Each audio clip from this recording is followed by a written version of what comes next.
Tá reto ou não? Não, tá não. É porque a gente não tá na frente da parede. Peraí. Você importa? Eu? Não. Deixa. Sim. Vira um pouco mais pra trás. Vamos lá.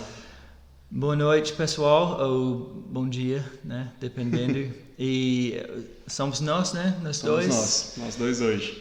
E estamos aqui para falar rapidinho do texto da semana. Texto fácil, né? É muito fácil, nossa. Mas queremos a sua participação também. Se quiser, se puder deixar. Não temos ouvido muito, né, de vocês e gostaríamos mesmo ouvir seus comentários. Então, entre aí, né? Vocês estão aí mesmo, pessoal? Será que a gente está falando com alguém, Jeff? Vocês estão aí? Eu acho que ele está mesmo em português. Eu também tenho uma tia que sempre assiste, então a tia Marta, ela sempre assiste. Então, vamos falar só por ela. Tem alguém aí, pessoal? Escreve aí, deixa a gente saber se vocês estão aí. Vamos lá. A gente começa falando sobre os presbíteros, sobre a disciplina, sobre o artigo que você falou. Só coisa fácil que você falou domingo, hein, Jeff? Vamos começar com o que a gente mais gostou, né? Ok. Individualmente, que você mais gostou. Eu posso começar. Eu estudando, preparando, é bem simples o que eu gostei. Eu gostei muito de ver que a palavra cuidar e honrar são conectados. E de pensar sobre como que ele poderia falar alguma coisa parece tão distinto, viúva e presbítero. Mas ele falou a mesma coisa. Honra as viúvas, honra os presbíteros, olha o bem que eles têm feito, respeita elas pelo bem que eles têm feito de cuidar os outros. Agora chegando nos presbíteros, qual que é o papel deles? É cuidar e honrar eles pelo cuidado que eles fazem. Então, para mim, isso chama muito a minha atenção, porque pode ser que você pensa lá, isso não tem a ver comigo. Mas o que ele está falando são coisas, ele está olhando de perto algumas coisas que são verdades sobre todos. Sim. Né? Sim. Dentro da igreja. Sim. Não é se você não for viúva ou não conhecer uma viúva, não precisa honrar ninguém. Mas são coisas que são verídicas sobre nós. Sim, muito bom. E falar disso, principalmente no nosso contexto, é muito interessante porque eu acho que tira um pouco um mito e um defeito que a gente cultiva às vezes como igreja, que é de não olhar com essa vontade de cuidado e honra para com quem está exercendo cuidado, sabe? Infelizmente a gente tem no nosso país mesmo uma cultura de cuidar mal dos seus líderes, né? De deixar os líderes sempre numa situação muito complexa. Então falar disso é importante, é muito legal. Eu tenho amigos em situações terríveis, né? E que essa pregação seria muito bem-vinda na comunidade deles, né? Sobre o cuidado, sobre a honra. Mas a parte que eu gostei mais foi a questão da disciplina, porque você abordou o tema de um jeito, embora seja um tema tão complicado, mas você abordou ele de um jeito leve e você apontou a gente para o propósito da disciplina, que é a restauração. Porque quando a gente escuta falar de disciplina, né, a pessoa já imagina, pronto, acabou, vai pegar o azorrague, o chicote, vai bater, vai humilhar. Mas a ideia não é essa. A ideia é que exista um incômodo, de certa forma, uma dor, mas que traz de volta. Assim como quando eu corrijo os meus filhos, eu falo com eles, olha, você precisou de correção para trazer seu coração de volta. E é incrível, você sabe disso também, como que é a disposição deles de ouvir antes e depois de uma correção, de uma disciplina, né, que a gente dá com amor. A gente traz eles de volta. Nem sempre, né? Às vezes a coisa fica meio complicada, mas em geral a gente traz de volta. Então, quando você falou da disciplina assim, foi muito encorajador. Acho que fez muito bem para a nossa igreja ouvir isso. Interessante que eu não gostei. Foi... eu cheguei a estudar a disciplina com muito medo. e traz medo mesmo. Mas estou roubando aqui na pergunta que eu gostei de como que foi resolvido a questão, porque o medo que a gente sente em relação à disciplina são dois medos diferentes. O medo de homem e de pensar sobre como que seria vergonhoso passar por isso. O medo de homem no sentido de como os exemplos ruins de quando as pessoas têm abusado da autoridade. Sim. E quando eles têm feito com parcialidade, que Paulo falou para não fazer. Exatamente.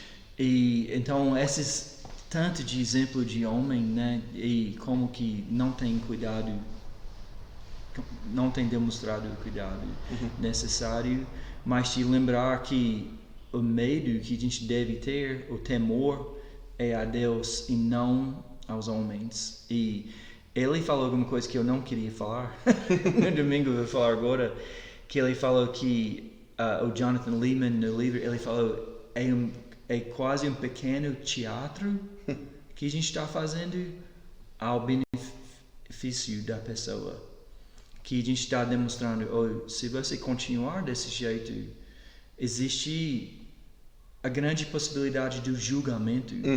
Então nós estamos tirando nossa afirmação e nós estamos expondo à luz a ferida para a cura acontecer e não chegar até o final sem ser repreendido e ter que enfrentar o julgamento de Deus. Uma amostra, um teste, né? E quando você pensar que Deus, Ele que criou esse método para repreender por amor e para tirar o pecado de nosso meio, né? Isso eu achei muito, muito legal. Muito mesmo. Isso tem muito a ver com a visão de membresia de uma igreja, né? Quanto mais firme e valorizada for a nossa visão sobre o que é membresia numa igreja, mais efeito positivo essa disciplina tem. Eu acho que vale até a pena a gente fazer para o pessoal um dia um videozinho curto falando sobre o valor da membresia na igreja, né? Que o Jonathan Leeman fala muito disso, e eu acho que é muito difícil desconectar essa questão da disciplina com a membresia, porque uma serve à outra. Então quem sabe a gente, se tiver bastante comentário, a gente faz um vídeo sobre membresia na igreja, mas se não tiver, a gente não faz não. Mas é interessante, voltando ao artigo que eu mencionei no início, nós todos, eu tenho que admitir a minha falta de vontade para essas coisas. Eu não quero me submeter a nenhuma disciplina. Igual Hebreus fala, nenhuma disciplina é agradável no momento. Então, por que me submeter a uma membresia? Por que correr a chance de ser exposto e coisa? Mas nós estamos nos separando ou dizendo que não, eu não tenho necessidade da palavra de Deus. A gente está nos acomodando com aquilo que a gente tem de dinheiro, de providenciar as coisas para mim mesmo. Eu tenho meu grupinho de amigos que sempre vão achar bom o que eu faço. Se um não achar bom, eu acho outro. Exatamente. Então, o perigo de nos acomodar, de eu mesmo, por não ser motivo de alegria no momento, de simplesmente cortar isso da minha vida. Mas o Evangelho, nós estamos perdendo o Evangelho das boas novas e do perdão de Deus, que quando Jonathan Leeman falou sobre a restauração, não tem como experimentar restauração sem a luz em nossas vidas. E a nossa restauração não é de voltar a ter um desempenho perfeito, não é de voltar e nos empenhar na igreja e fazer de tudo, e não é de voltar como segunda classe de membro. Exatamente. É perdão de Deus, é o amor que Ele tem para nós. Então, nisso é o Evangelho. Sim. Isso que faz a diferença de uma igreja ser Devota, né? devota à graça. Exatamente. Isso nos protege essa submissão a uma membresia e de, mesmo não querendo, né, de estar debaixo de uma possibilidade de disciplina, isso nos protege da autossuficiência. Isso nos protege, porque quanto mais autossuficiente ficamos, mais longe do evangelho a gente vai ficando. Né? A gente se distancia daquilo e aquilo para de ter poder na nossa vida. Concordo plenamente com você. E isso, se não acontecer, principalmente, em particular, não adianta ter isso publicamente. Exato. Eu preciso desenvolver isso com Deus, primeiramente, depois com você, nós dois, né, em particular, porque se você só tentar aplicar esse versículo com a parte pública, exatamente, não faz sentido, não faz bem. Você começa pelo final, e aí se torna a punição que a gente tanto falou, né? Aí eu tenho medo de frequentar essa igreja. Exatamente.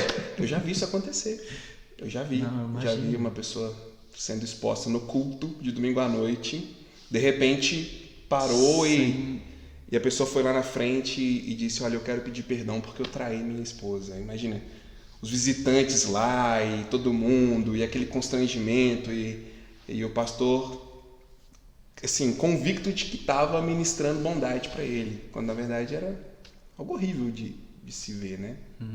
Numa circunstância dessa. Começando pelo final, sem evangelho, sem graça, né? Sem relacionamento. Exato. Sem relacionamento. E então, como que a gente coloca em prática o trecho? Poxa, eu ia perguntar isso pra você e você Não, pegou a pergunta pra mim. Eu já falei. Olha, eu acho que a primeira forma de deixar isso prático na nossa vida é a consciência de que eu faço parte.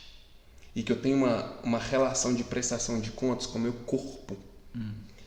O que eu faço significa para você, assim como o que você faz significa para mim. E quando eu tenho essa consciência de corpo, foi o que eu falei na ceia, né? Que quando estamos na mesa do Cordeiro, nós relembramos a obra do Cordeiro, mas a gente olha para o lado. A gente vê quem está ali com a gente. Então, quanto maior a minha consciência de comunidade, mais prática vai se tornar a possibilidade da disciplina, como a não possibilidade até mesmo do pecado. Porque eu presto contas para você, eu tenho um vínculo com você que por vezes me impede até de pecar. Seja por constrangimento ou seja por uma prestação de contas mais profundo, mas me impediu de pecar. Então eu acredito que a primeira coisa é ter essa conscientização. E a segunda, como ele mesmo fala, é temer. Eu acho que nós precisamos sim ter um temor em relação a isso, porque ninguém quer ser exposto, ninguém quer ser disciplinado. Então esse temor bom nos ajuda a evitar o mal para a gente não ser disciplinado mesmo, né? Qual que é aquele trecho? 1 João 1,7. Se nós andarmos na luz, isso. Você poderia falar? Se andarmos na luz, mantemos comunhão uns com os outros. Nós estamos juntos na luz, né? Então, isso que eu acho, assim, como aplicar isso é andar na luz e na comunhão, né? De ser, de criar relacionamentos mais próximos. Isso não acontece publicamente, mas em particular, e criando essa intimidade, assim, de ser vulnerável com as pessoas, para deixar a luz entrar na sua vida, de não andar nas trevas. E faz parte disso é de ter líderes que são pastores dentro da igreja, né? Não somente você, mas pastores de cuidar do corpo, né? Onde eles estão buscando a conhecer e aplicar a palavra e apoiar a pessoa, porque todos nós estamos numa luta diária contra o pecado e precisamos do encorajamento, e isso é algo diário, assim. Então eu diria é um bom lugar, e já começou entre nós, mas é de não deixar isso de lado, não deixar se apagar, não deixar morrer, porque a gente já tem isso é algo forte na nossa comunidade, mas a gente pode tornar mais forte, né? Está sendo atacado. Exatamente. E muito atacado. Muito atacado. Sempre vai ser. Valeu. Valeu. Bom conversar mais sobre isso. E então, gente, queremos ouvir de vocês também e conversar mais a respeito disso. Então, deixa um comentário ou outra pergunta, se tiver, sobre membresia ou qualquer outro assunto. Mas obrigado. Valeu, gente. Obrigado. Até a próxima. Até.